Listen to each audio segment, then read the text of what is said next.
হানাফি মাযহাবের শরীয়তে গায়েবানা জানাজা বলতে কোনো কিচ্ছু নাই, এটাই হচ্ছে সঠিক। এখন যারা পড়ে তাদের আমাদেরকে একটা যুক্তি দেয়, কি বলে যে রাসূল করিম সাল্লাল্লাহু আলাইহি ওয়াসাল্লাম হায়াতে জিন্দেগিতে বাদশাহ নাজ্জাসীর জানাজা পড়েছিল। আমার নবী যে বাদশাহ নাজ্জাসীর জানাজা পড়েছেন এটা সত্য, তবে এভাবে আছে রাসূল করিম সাল্লাল্লাহু আলাইহি ওয়াসাল্লাম যখন বাদশাহ নাজ্জাসীর জানাজা পড়ছেন সে সময় আল্লাহ জিবরিল আমিনকে অর্ডার দিয়েছেন বাদশাহ নাজ্জাসীর শরীরটা একেবারে কবর সহ নবীজির সামনে জিবরিল আমিন এভাবে দৌড়েছিলেন। বলেন আল্লাহু আকবার। তাহলে এখানে একটা পয়েন্ট আমরা পেয়ে গেলাম, জানাজার জন্য ইমামের সামনে মৃত ব্যক্তির শরীর লাশটা থাকা শর্ত। কথা বলেন ঠিক? আর আমরা দেখতেছি এই হুটহাট করে আমরা বলতেছি গায়েবানা জানাজা হবে, এখানে দৌড়ে যাচ্ছি। আফসোস, আমাদেরকে বুঝাতে হবে ঝগড়া নয়, বিভেদ নয়, এখানে শরীয়তের সাথে আবার রাজনৈতিক কোনো সম্পৃক্ততা আনাও যাবে না। আপনার রাজনীতির কাছে ইসলামের জায়গায় থাকবে। ১৫০০ বছর আগে আমার নবী যে ইসলাম দিয়েছে এটা কিয়ামত পর্যন্ত সেই ইসলামেই থাকবে। কথা বলেন ঠিক কিনা? সুতরাং আমি কাউকে খুশি করার জন্য, কারো মন পাওয়ার জন্য ইসলামকে অপব্যবহার করা চলবে না। আপনারা কি রাগ করেছেন? হ্যাঁ, আমরা যদি কারো জন্য আমাদের মায়া হয়, দয়া হয়, ভালোবাসা থাকে, আমরা তার জন্য স্মরণ সভা করব, দোয়া মোনাজাত করব, খতমে কোরআন, আমরা বিভিন্ন রকমের খতমাতের আয়োজন করে, মিলাদ ও কিয়াম করে, সালামি পেশ করে আল্লাহর কাছে তিনার মাগফিরাতের জন্য দোয়া করব। এটাই তো ইসলামের শিক্ষা। কথা বলেন ঠিক কিনা? আল্লাহ পাক আমাদের সকলকে বোঝার এবং আমল করার তৌফিক দান করুন। অন্তত এখানে আমরা যারা আছি আজকে থেকে আমরা এটাই জেনে নিব, এটাই ভালোভাবে জানবো, মনের মধ্যে গেঁথে রাখবো, গায়েবানা জানাজা বলতে ইসলামের মধ্যে এই ধরনের কোনো বিষয়, আমরা হানাফি মাযহাবের শরীয়তে কোনো গায়েবানা জানাজা। হযরতে ইমাম বুখারী রাহমাতুল্লাহি আলাইহি, যিনি সহিহ বুখারী শরীফ নকল করেছেন, ইনার জীবনীতে একটা আলোচনা আছে। ইনি তো সহিহ বুখারীর হাদিসগুলা এত দূরে দূরে জায়গায় সফর করে করে সংগ্রহ করেছেন। প্রত্যেকটা হাদিস লিখার আগে তিনি গোসল করতেন, পবিত্র হতেন, শরীরের মধ্যে আতর, পবিত্র হয়ে যাই নামাজে বসে 2 রাকাত নামাজ আদায় করার পরে রাসূলুল্লাহর সাথে সরাসরি কথা বলার, আমার নবীর সাথে সরাসরি দিদার করতেন। নবীজি যেটাকে সহি বলতেন, যেটা শুদ্ধ বলতেন, নবীজির হাদিস বলতেন, সেটাই তিনি লিখতেন। আরো জোরে বলেন। এই সহিহ বুখারীতে লক্ষ লক্ষ হাদিস এত কষ্ট করে তিনি এক জায়গায় করেছেন। ইমাম বুখারী রাহমাতুল্লাহি আলাইহি সম্ভবত সিরিয়ায় প্রায় কয়েক সপ্তাহ সফর অতিক্রম করে তিনি সেই জায়গায় গেলেন। সেখানে আমার নবীর একজন সাহাবী আছে, শুনেছেন নবীর একটা হাদিস সেই মানুষের কাছে আছে। হযরত ইমাম বুখারী রাহমাতুল্লাহ আলাইহি অনেক দিন সফর করার পর সেখানে গেলেন। যার কাছে আসছেন তিনাকে দূর থেকে ফলো করছেন, মানুষটা কেমন।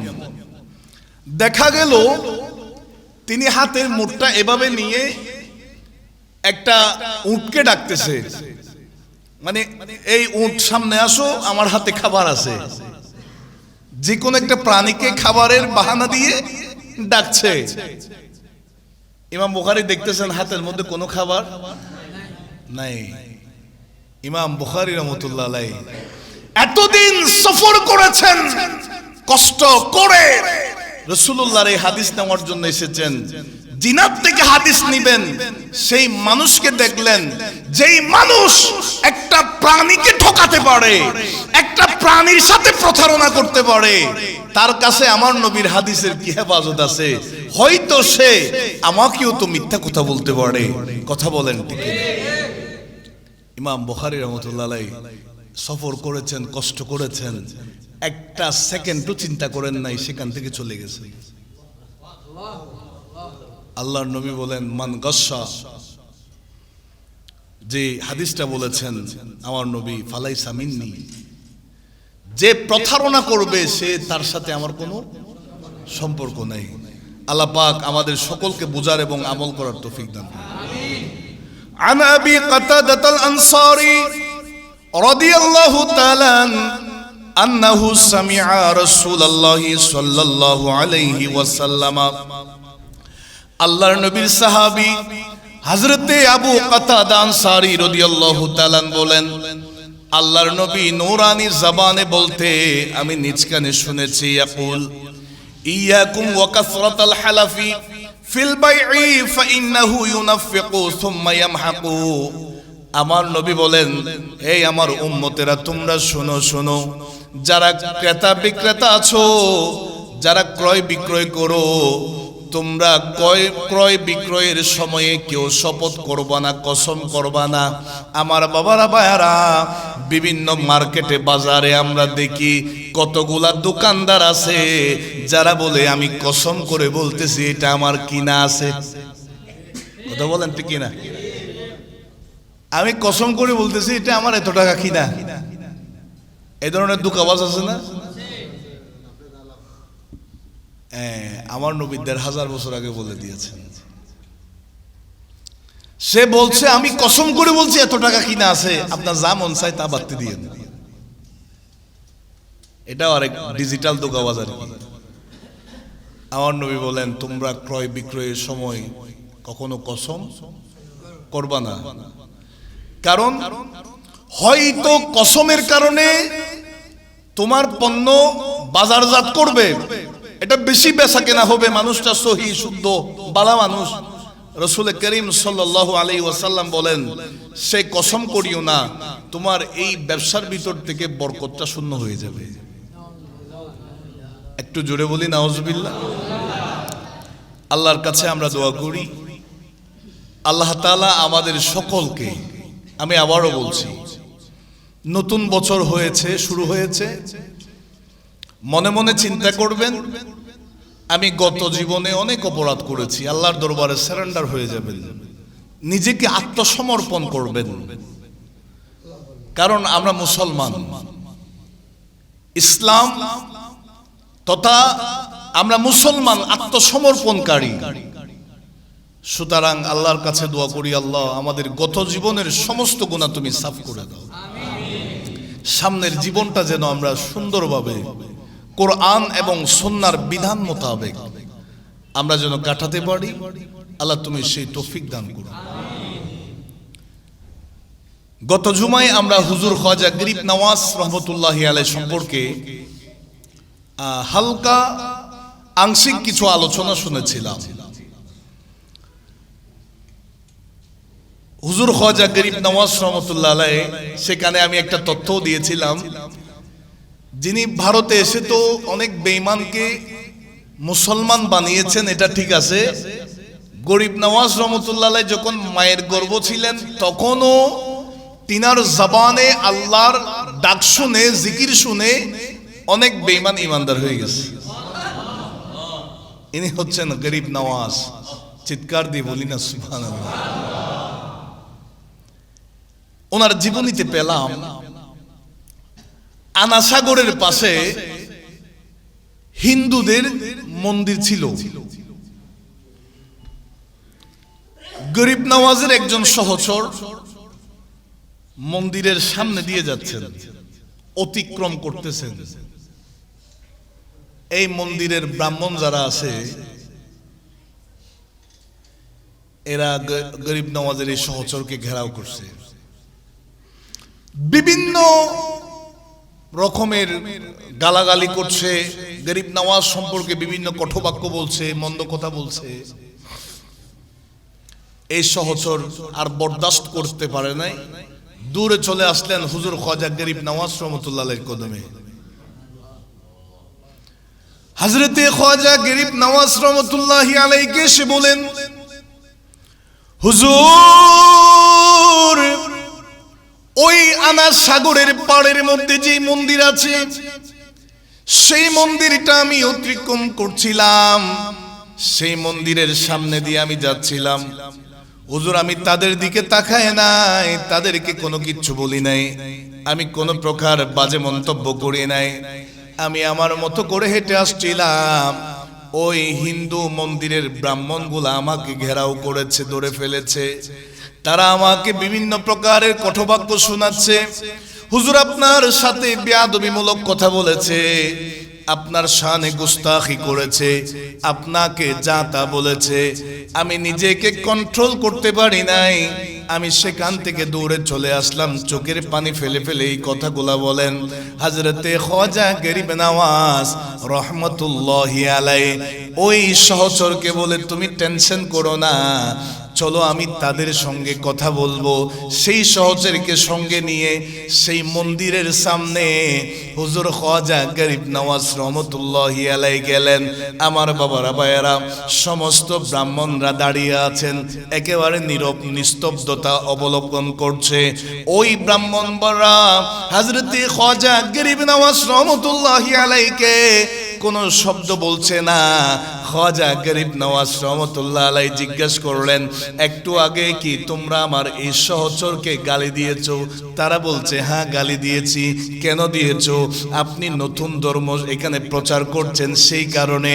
গরিব নওয়াজ বলেন, আমার এটা নতুন ধর্ম নয়, আমার এটাই তো সত্যিকারের ধর্ম, হক ধর্ম, এটাই তো হক ধর্ম। আল্লাহর যত ধর্ম, আল্লাহ তাআলার মনোনীত পছন্দের ধর্ম হচ্ছে এটাই ইসলাম। গরিব নওয়াজ রহমতুল্লাহি আলাইহি ওই মূর্তিগুলার দিকে দৃষ্টি করলেন। আমার বাবারা ভাইয়েরা, ওই মন্দিরের মধ্যে যত মূর্তি আছে, সমস্ত মূর্তিগুলা ব্রাহ্মণদের সামনে অটোমেটিকলি তাদের জবান দিয়ে বের হয়ে গেছে, লা ইলাহা ইল্লাল্লাহু মুহাম্মাদুর রাসূলুল্লাহ। বলুন সাল্লাল্লাহু আলাইহি ওয়াসাল্লাম। হুজুর খাজা গরিব নওয়াজ রহমতুল্লাহি আলাইহি নজর দিয়েছেন, সেখানেই সেই মূর্তিগুলার জবান দিয়ে কলমা বের হয়ে গেছে। ব্রাহ্মণগুলা তো আর বুঝতে পারে নাই গরিব নওয়াজ রহমতুল্লাহ আলাইহি ইনি তো সত্য, ইনাকে আল্লাহ তাআলা আল্লাহর নবীর নির্দেশে মদিনাতুল মুনাওয়ারা থেকে যে ইনি এসেছেন এখানে ইসলামের বার্তা নিয়ে, ইনার ধর্ম এই তো সঠিক ধর্ম। গরিব নওয়াজের জবানে সেই ব্রাহ্মণগুলাও সেখানে কলমা পড়ে ইসলাম মুসলমান হয়ে গেছে। জোরে বলি আরেকটু জোরে বলেন।